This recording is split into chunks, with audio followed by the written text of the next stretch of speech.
Oi, povo do segundo ano, sou a professora Andresa Mendes e vamos para mais uma aula de História com o tema A Invasão do Brasil pelos Holandeses. Esse processo de invasão aconteceu no século XVII, quando os holandeses eles ocuparam parte do Nordeste brasileiro, principalmente nas cidades pernambucanas de Recife e Olinda, onde nessas cidades a gente consegue encontrar heranças, o legado dessa permanência holandesa, principalmente em casas, sobrados, ruas e também em pontes. No próximo slide, a gente vai entender um pouco sobre o processo histórico, para que essa invasão ocorresse. Então, é necessário a gente entender que antes de 1580, o rei de Portugal era o Dom Henrique. Mas quando, em 1580, o rei de Portugal, Dom Henrique, ele morre e ele não vai deixar herdeiros diretos. Então, nesse caso, tivemos aí uma disputa pelo trono português. Nessa disputa, quem saiu vencedor, vitorioso, foi o Filipe II, que era o rei da Espanha. Então, o exército do Filipe II conseguiu invadir e sucessivamente conquistar Portugal.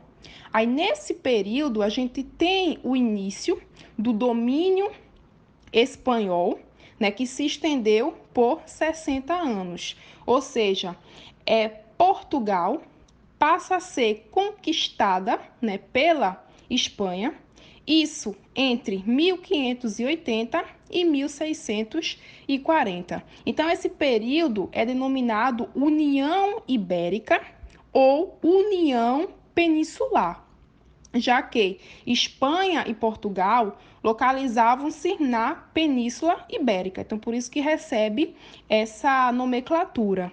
Então, a União Ibérica é o período em que Portugal e Espanha foram governados pelo mesmo rei, ou seja, a Espanha passa a dominar, e controlar também as colônias portuguesas.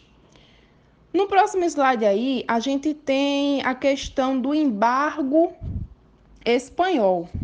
Então, no século XVI, a Holanda e também outros territórios do norte da Europa estavam sob o domínio espanhol.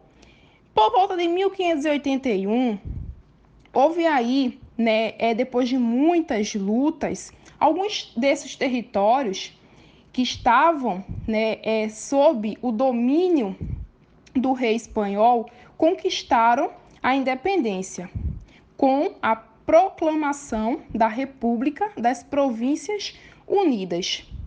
Então, como uma reação do rei Filipe II a essa independência desses países, ele proibiu que os produtores e comerciantes de suas colônias negociassem com os holandeses, pretendendo assim impor-lhes um bloqueio econômico. Essa proibição ela ficou conhecida como embargo espanhol. Foi uma reação do rei Filipe II, em relação à conquista da independência de alguns territórios que estavam sob o seu domínio, ok? No próximo slide, a gente tem aí as consequências da União Ibérica para o Brasil. Ou seja, a União Ibérica, repetindo, foi quando a Espanha conseguiu conquistar, e dominar os territórios pertencentes a Portugal. Então, como consequência, a gente tem aí que a administração colonial praticamente não sofreu alterações. Por quê? Os funcionários do governo, eles foram mantidos e o idioma oficial, do Brasil continuou sendo o português. Além disso, como outras consequências, a gente tem aí a flexibilização das fronteiras estabelecidas pelo Tratado de Tordesilhas e também o envio ao Brasil de visitadores do Tribunal do Santo Ofício. Esse tribunal tinha como finalidade zelar pela pureza e fé dos colonos e também condenar as autoridades que praticavam, né, as pessoas que praticavam os desvios, ou seja, que tinham práticas judaizantes, ou seja, práticas que estavam relacionadas com o costume da religião judaica. Então, essas foram algumas das consequências, né, da União Ibérica para o Brasil. Mas quando a gente fala em questão de administração, né, pouca coisa teve alteração, ou seja, não sofreu, né, alterações, certo? Aí temos também as reações contra o embargo espanhol. Então, a primeira reação ao embargo espanhol foi quando os holandeses eles decidiram atacar regiões pertencentes à União Ibérica. Então, houve um planejamento para a ocupação no Nordeste brasileiro. Então, essa reação, esse ataque, né, dos holandeses às regiões pertencentes à União Ibérica visava, né, controlar o comércio do açúcar e também controlar a questão dos lucros oriundos pelo comércio também de escravos, certo? No próximo slide aqui a gente tem de fato as invasões holandesas, né? Uma sequência de fatos, né, que possibilitaram, né, a chegada dos holandeses aqui no Brasil. Então, a primeira investida holandesa ocorreu em 8 de maio de 1624, quando os holandeses eles invadiram a Bahia.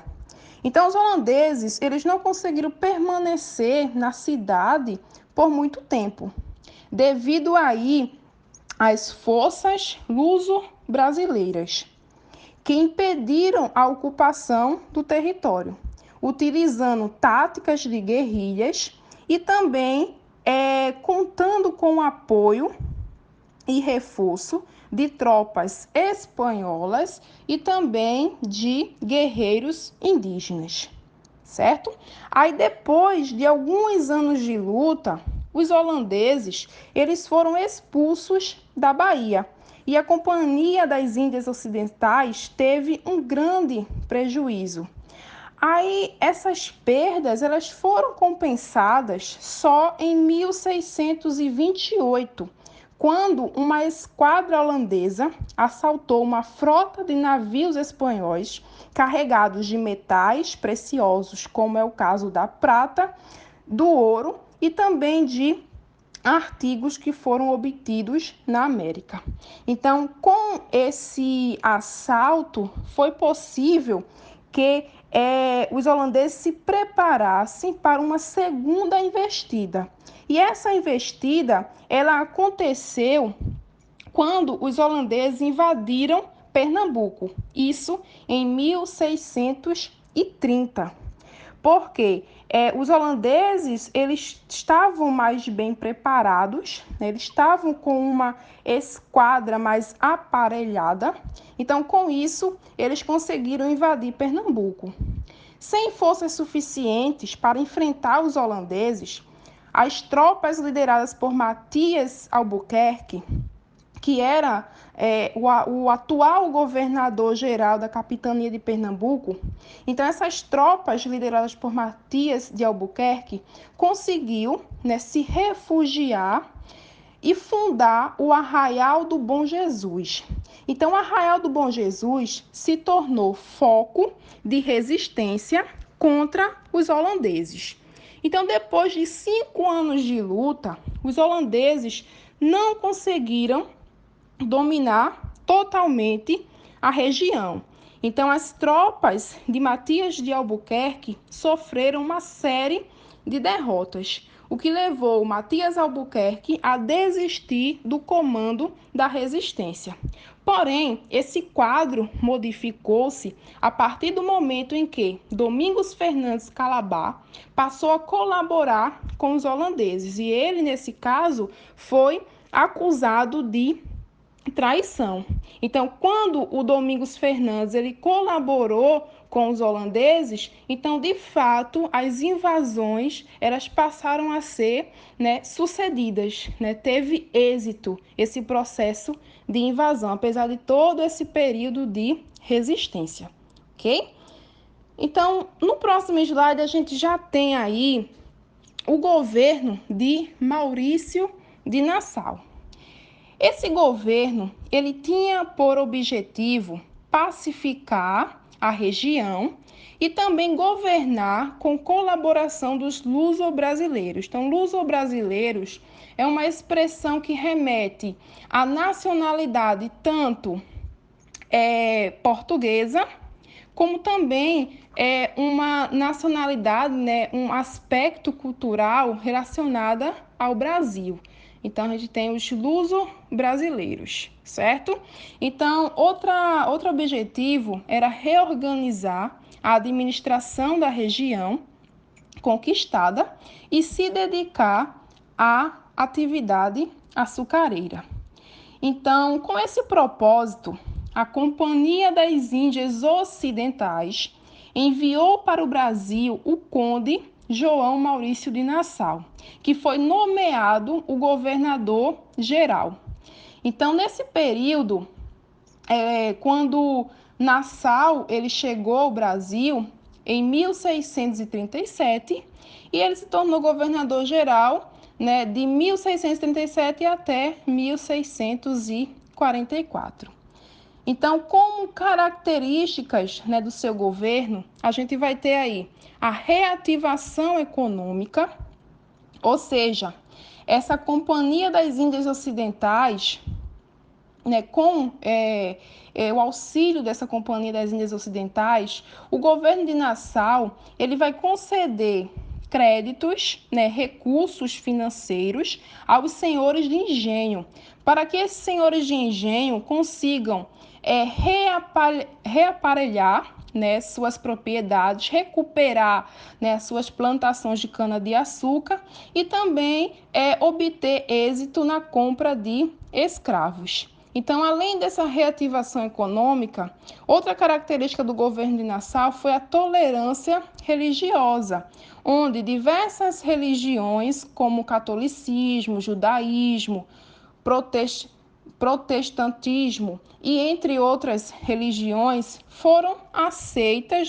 foram toleradas pelo governo. Então, nesse período, famílias judaicas europeias elas foram autorizadas a imigrar para a região. Então, nesse caso, a gente vai ter a fundação de uma sinagoga, que é uma casa de oração destinada à religião judaica. E essa sinagoga, ela foi considerada a primeira das Américas. Outra característica do governo é a reforma urbanística, que Nassau ele investiu muito na urbanização de Recife, como é o caso da construção de pontes, a construção de casas, calçamento das ruas, a presença da construção de jardins, de praças. Então, Nassau ele investiu nesse processo de urbanização do Recife. E, por fim, outra característica importante foi o estímulo à vida cultural, onde Pernambuco passou a receber artistas, médicos, astrônomos e naturalistas holandeses. Então, esse recebimento dessas pessoas contribuiu para estimular a vida cultural, os aspectos culturais aqui no Brasil, principalmente nas cidades de Recife e Olinda, ok? Então, essa foi a nossa aula de hoje. Na próxima aula, a gente vai dar continuidade a esse conteúdo, falando sobre como aconteceu o processo de saída de Maurício de Nassau, aqui de Pernambuco, e dar continuidade à questão da insurreição pernambucana, né, que foi o processo de expulsão dos holandeses, ok? Então, até a próxima aula.